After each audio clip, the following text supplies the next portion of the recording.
Assalamu алейкум туугандар, дыйкандар. Биз мына достук мейманканасында отурабыз. Кече күнү биздин семинарыбыз башталган, акысыз. Бүгүн курсубуз өтүп атат. Кече күнү залыбыз батпай где-то бир 300 адам келди семинарга. Бүгүн курсубуз 1000 сомдон өтүп аткан курсубузга мына 250 адам катталыптыр. 250 адам катталыптыр. Азыр 170 бул жакта окутуп атат. Экинчи смен менен экинчилерин бул Аграрный университетинде окутат. Ошол туугандар, чынында ягодага болгон кызыгуу бул клубника малинаны кандай өстүрөбүз, сатуусу кандай болот деген суроолор чынында дыйкандарда көп экен. Ошол суроолорго биздин семинарга, биздин курстарга катыссаңар, ошондон жооп аласыңар.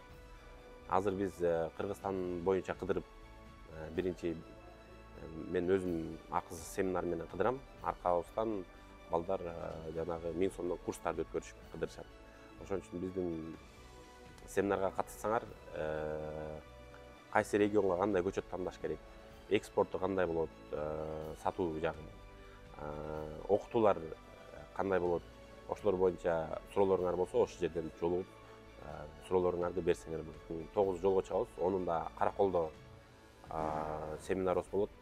13-үндө Таласта, анан Жалал Абад, Ош, Баткен болуп кетебиз. Анан кийин дагы кайсы биздин расписаниябызды карагыла, анан кайсы региондорго дагы семинар же курс өткөрүш керек.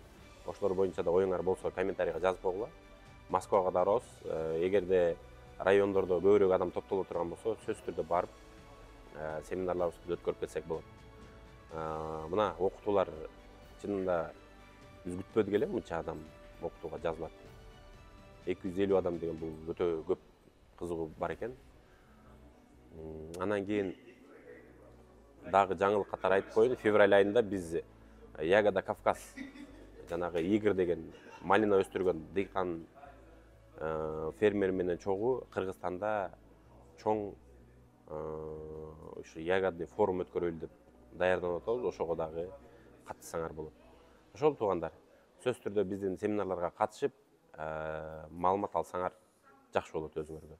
Эгер ушул клубника, малина, ежевика тегем деп пландап аткандар болсо, сөзсүз катышып, бир биздин семинардан угуп алганыңар жакшы болот. Рахмат, жаңы жылыңар менен бардыгыңарга ийгилик.